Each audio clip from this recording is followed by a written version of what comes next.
Inilah legenda si Raja Batak dari seorang guru terkenal di Simalungun yang tidak disebut namanya. Kisah dimulai dengan penggambaran tentang dunia para dewa, seperti yang diutarakan oleh guru dari Batak Simalungun. Dewa tertinggi adalah Mula Jadi Nabolon, artinya asal muasal dari semuanya. Dia memiliki saudara perempuan si Boru Deak Parujar, yang melahirkan 4 anak atas perintah kakaknya, dan bernama 1. Tuan Sori Parumat, 2. Nai Anting Malela, 3 dan 4, saudara kembar, keduanya bernama Debata Porhas, salah satu laki-laki dan yang lain dari jenis kelamin perempuan. Debata Porhas memiliki anak, 1. Naga Padohani Aji Putra, 2. Sitapi Sindar Mataniari Putri, 3. Nantoding Madenggan Boru Putri, 4. Sideang Nagurasta Putri.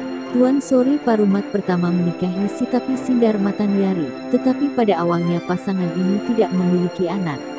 Kemudian dia menikahi yang di tengah dari 3 saudara perempuan itu, yaitu Nantoding Madenggan Boru, dan memiliki seorang putra bernama Si Asi-Asi. Lama setelah kelahiran Si Asi-Asi, istri pertama Tuan Sori Parumat melahirkan 3 putra. 1. Batara Guru, 2. Sori Pada, 3. Mada Bulan. Ketiga putra ini, meskipun lebih muda dari Si Asi-Asi, menganggap diri mereka kakak laki-laki karena mereka lahir dari istri pertama ayah mereka. Ketiga bersaudara itu kini membentuk rencana untuk membunuh Si Asi-Asi, tetapi karena mereka tidak memiliki senjata, mereka terlebih dahulu meminta pakaian dan senjata kepada kakek mereka, dewa tertinggi Mula Jadi Nabolon. Mula Jadi Nabolon memberi pada Batara Guru kuda, si gajah Nabirong, hitam, pisau, nanggar jati payung emas. Sori Pada menerima kuda Sinabara coklat, tombak udang-udang, pisau, solam Debata kerudung si Dahwining kuning. Mada Bulan akhirnya mendapat kuda si Baganding, bulu pisau si Dua Baba tajam di kedua sisi, senapan si Tatimon, anjing si Jarame Tunggal. Sekarang ketika Tuan Sori Parumat melihat ketiga putranya menunggang kuda, dia takut mereka akan menyerang dan membunuh Asi-Asi, lalu dia menceritakan kepada ayahnya Mula Jadi Nabolon. Mula Jadi Nabolon memahami ketakutannya dan menginstruksikan Tuan Sori Parumat untuk pergi ke ibunya, si Boru Deak Parujar, sesegera mungkin dan memintanya untuk menyelesaikan masalah ini secara damai. Dia memanggil putrinya Nai Anting Malela dan memerintahkannya, ketika dia melihat bahwa 3 bersaudara menyerang Asi-Asi, dia mengambil senjata mereka dan menarik Asi-Asi dengan kainnya dari mata musuh-musuhnya. Sebab katanya adalah baik bahwa hal-hal yang muncul di antara saudara-saudara diselesaikan oleh anggota keluarga perempuan yang tua. Semua ini terjadi dan Asi-Asi tidak terbunuh. Tapi si Boru Deak Parujar belum merasa nyaman. Itulah mengapa dia mendatangi saudara laki-lakinya, Mula Jadi Nabolon, dan memintanya untuk membuat tanah di mana Asi-Asi bisa hidup tenang dan juga menunjuk seorang pendamping untuk tinggal di sana. Mula Jadi Nabolon memanggil salah satu pelayannya, si Leang-Leang, kata itu berarti burung layang-layang, mandi si Untung-Untung Nabolon dan menginstruksikan dia untuk mengambil beberapa tanah ke laut di bawah dan membentuk tanah di sana. Tetapi ketika perintah itu diberikan, ikan besar Patirangga Nabolon datang untuk menghancurkan semua yang dibuat dengan ekornya. Dewa tertinggi sekarang meminta Debata Porhas untuk membuat lahan baru, tetapi yang satu ini menarik diri. Dia datang dengan rencana yang licik, seperti yang akan muncul dari berikut ini. Dia mulai memberi Nai Anting Malela pakaian indah dari benang emas, jepit rambut emas yang bagus dan gelang dan cincin emas untuk membawa keindahan mereka. Dengan cara ini lebih baik. Dengan cara ini dia membangkitkan keinginan Naga Padohani Aji sedemikian rupa sehingga dia ingin melakukan segalanya untuk memilikinya. Mula Jadi Nabolon, dan sekarang dia berbicara dengan cerdik, setuju ketika Naga Padohani Aji juga memiliki pakaian berharga seperti calon istrinya. Karena itu, ia diberikan Mula Jadi Nabolon semacam surat rantai emas, tutup kepala dari besi, cincin, gelang dan rantai leher, cincin perut dan cincin kaki dari logam yang sama. Ketika semua itu dilakukan, Mula Jadi Nabolon memerintahkannya untuk berdiri, yang Naga Padohani Aji lakukan, tetapi sekarang dia tidak bisa bergerak karena beratnya besi. Atas perintah dewa tertinggi, leang-leang mandi si Untoeng Nabolon kemudian melemparkannya ke bawah dan mulai menciptakan tanah sendiri karena sekarang ada seseorang yang menentang ikan Patirangga Nabolon tidak bisa berbuat apa-apa. Mulailah dengan pekerjaan Anda di pundak naga Padohani Aji, kata perintah itu. Setelah beberapa saat, Mula Jadi Nabolon melihat bahwa negara itu cukup besar dan mengerahkan tenaga kerja. Dia kemudian mengirimkan dengan setia kepada janjinya untuk memberikan Nyai Anting Malela kepada Naga Padohani Aji sebagai istrinya. Dia turun untuk menikahkan mereka, setelah dia memberinya sebatang perak perut dan perhiasan perak lainnya. Mulai sekarang suamimu disebut Boras Patini Tanoh dan kamu Borusan yang Naga.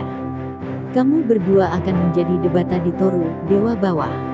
Setelah dewa di bawah ini dilantik, si Asi-Asi turun ke dunia yang dibawa oleh Naga Padohani Aji, sementara putri debata Porhas, si Deang Nagurasta, mengikutinya sebagai seorang wanita. Besi, perak dan emas, yang Naga Padohani Aji dan Nyai Anting Malela telah berikan, membentuk logam di bumi. Asi-Asi dan permaisurinya datang ke Dolok Pusuk Bukit di tepi barat Danau Toba, di seberang Pangururan di bumi, di mana mereka mendirikan sebuah kampung, Cianjur, dengan 3 distrik Cianjur Mula-Mula, Cianjur Mula Jadi dan Cianjur Mula Topa. Sebagai pusaka Asi-Asi menerima benih semua tanaman, semua jenis ternak jantan dan betina, buku surat Tombaga Holing, di mana semua ilmu tentang hal-hal duniawi ditulis. Si Asi-Asi dan istrinya si Deang Nagurasta sekarang disembah sebagai Dewa Tengah Debata di Tonga. Dengan demikian asal-usul dari 3 jenis dewa, dewa atas dan tengah telah diuraikan. Sekarang pekerjaan harus dilanjutkan dan kehidupan duniawi harus diatur lebih lanjut. Si Asi-Asi dan si Deang Nagurasta segera punya anak kembar, 2 putri, Pane Nabolon dan Pane Sanyang Naga Tunggal. Namun tak lama kemudian mereka lahir kembar, lagi 2 putri, Pane Raja dan Pane Si Debata Toruan. Si Asi-Asi memberi masing-masing dari keempat anak ini tempat tinggal di salah satu dari 4 penjuru dunia. Pane Nabolon menetap di timur purba. Ayahnya memberinya beberapa barang pusaka, kerbau, banteng, rantai leher, cincin pisang, cincin dan semak bunga. Kemudian dia akan mengiriminya seorang suami yang dapat dia kenali ketika dia tahu cara menuliskan hal-hal yang berbeda ini. Suami itu akan menjadi penguasa dunia. Dengan cara yang sama Pane Sanyang Naga Tunggal datang ke selatan, Dangsina. Dia menerima sebuah kain, suri-suri naganjang, sebuah pisau gading, seekor babi si Matani Ari, dengan mata, seukuran koin, dan juga janji bahwa pasangannya akan muncul kemudian. Pane Raja didirikan di barat Pastima, sementara dia menerima sepotong arang, palu penjepit dan sepotong besi sebagai warisan. Akhirnya, Pane Si Debata turun menemukan rumahnya di utara. Yang satu ini menerima sebuah kain, tangki-tangki, dengan pelet merah dan seekor ayam jarum bosi, bulu tutul putih dan hitam. Mereka juga harus menunggu kedatangan suami mereka. Setelah tinggal di Cianjur Mula-Mula selama beberapa waktu, dari si Asi-Asi dan istrinya terlahir 2 kembar, sekarang semuanya berjenis kelamin laki-laki. Ketika keempat putra ini tumbuh, ayah mereka memberitahu mereka bahwa di 4 penjuru dunia, desa pasangan masa depan mereka, gerangan sama dengan bertunangan, sedang menunggu dan barang pusaka apa yang mereka miliki. Mereka akan pergi ke sana dan memberitahu masing-masing di tempat apa hal-hal yang dimiliki oleh Dewi yang didirikan di sana. Nama-nama dari 4 anak laki-laki tidak diketahui, setidaknya yang menceritakan tidak mengenal mereka. Setiap pasangan mendapat putra dan putri. Pane Nabolon, berbasis di timur, melahirkan putra Pane Si Deak Uraharik dan seorang putri Datu Onggang Sabungan. Jadi Pane Si Deang Panolam dan Namorapor Cuci Talu lahir di selatan. Di barat Pane Si Babiak Manoro dan Sahala Si Baso Namorapor Cucungan dan di Pane Utara Datu Tala di Baumi dan Sahala Panangko Namalong Minjuriri. Tidak butuh waktu lama bagi setiap putra dari 4 pasangan yang menikah untuk menikahi putri tetangganya. Jadi Pane Si Deak Uraharik dari timur, mendapatkan putri Pane Sanyang Naga Tunggal dari selatan, Namorapor Jujungan, ke istri, Del.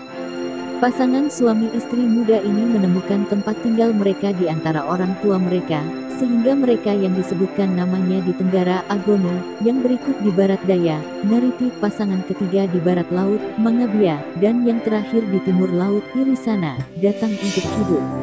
Setiap dari mereka juga menerima beberapa barang pusaka. Di tengah begitu di tempat di mana Debata si Asi-Asi turun, putra ini lahir Tuan Sori Mangaraja.